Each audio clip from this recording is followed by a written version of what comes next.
Today I'm going to be installing an inverter, and I thought I'd just do a quick little video to show you because I've got a different electrical setup in my van compared to most people. So I use a power station here.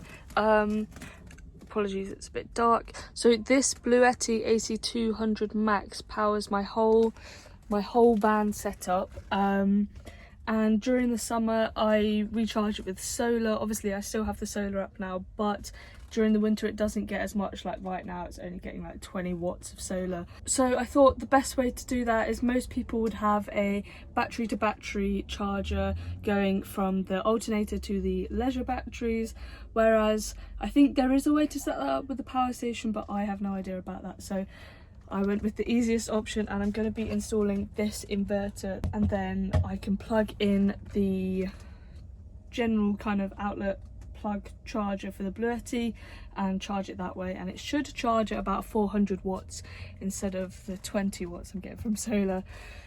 Obviously this method has its limitations, and I can only charge whilst driving, and I will still be trying to make sure my van batteries are getting enough charge that they need. So I'll only be kind of charging it on long drives. If I'm only kind of driving 10 minutes down the road, I won't be putting it on. I also have to manually turn it on and off, so I have to remember to do that. There is a way to install like a relay so that it only will turn on when the ignition's running, but I don't have the knowledge to do that. So if anyone else has any information about that, maybe leave a comment for other people. That might be quite useful. But yeah, I just want to show you quickly what I'm doing, because I was trying to research this for so long and there's only a few videos about it, so hopefully this will be helpful to anyone else wanting to charge their power station.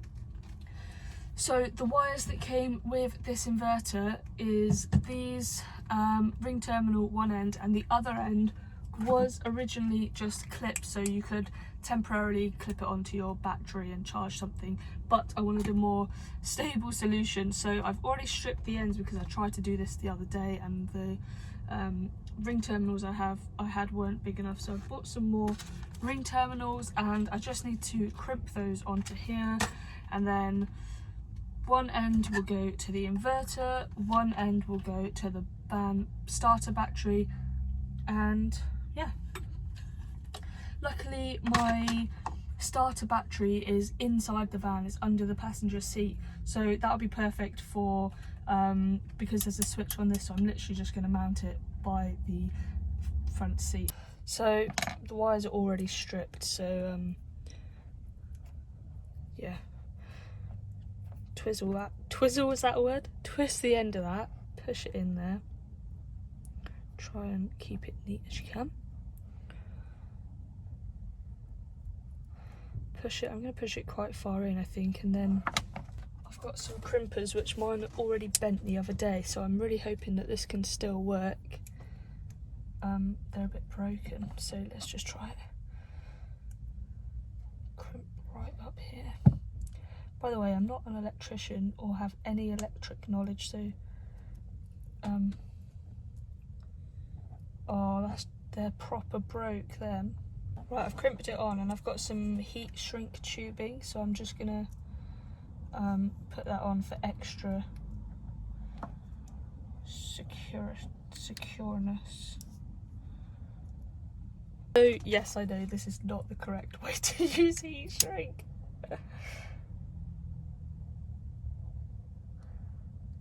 But if it gets the job done.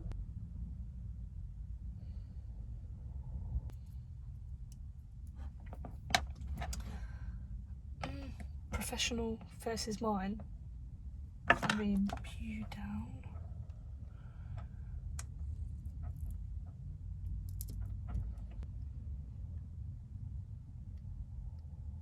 Okay, now let's go in the front and try and attach that to the battery.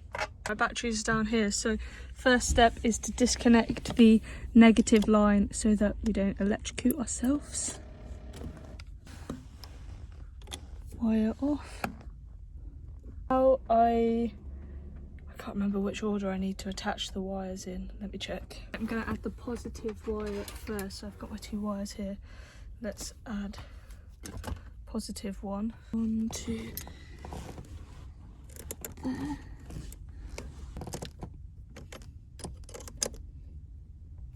Negative one hooks on there, I think. Yeah. Don't worry about the sparks. It's all fine.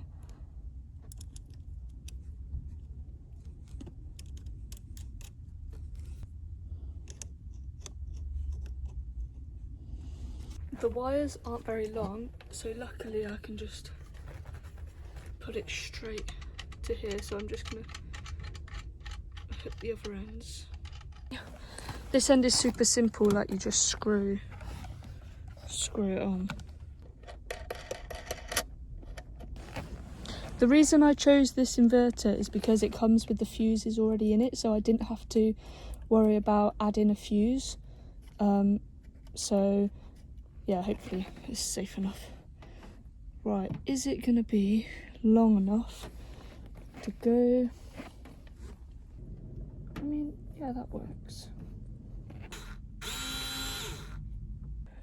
Okay, screwed it in here to this bit of wood.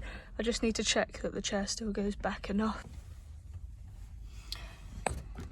Okay, now I have to check that the wire actually reaches from here to the power station in the back. Okay, this is the wire I've got, so I'm thinking to run it through the cupboards inside, probably.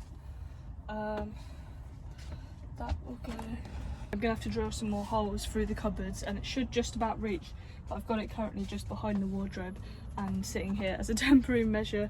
I've got it plugged in and not switched on yet, but I'm about to head off driving for about an hour. So what I'll do is I will set it all up ready to go, and then whilst I'm driving I'll charge it for hopefully about an hour, and then I can see roughly how much input it takes after an hour of charging. So luckily I can see from the BLUETTI app on my phone the input and output of everything, so I'll do a little screen recording of that and show you what the results are.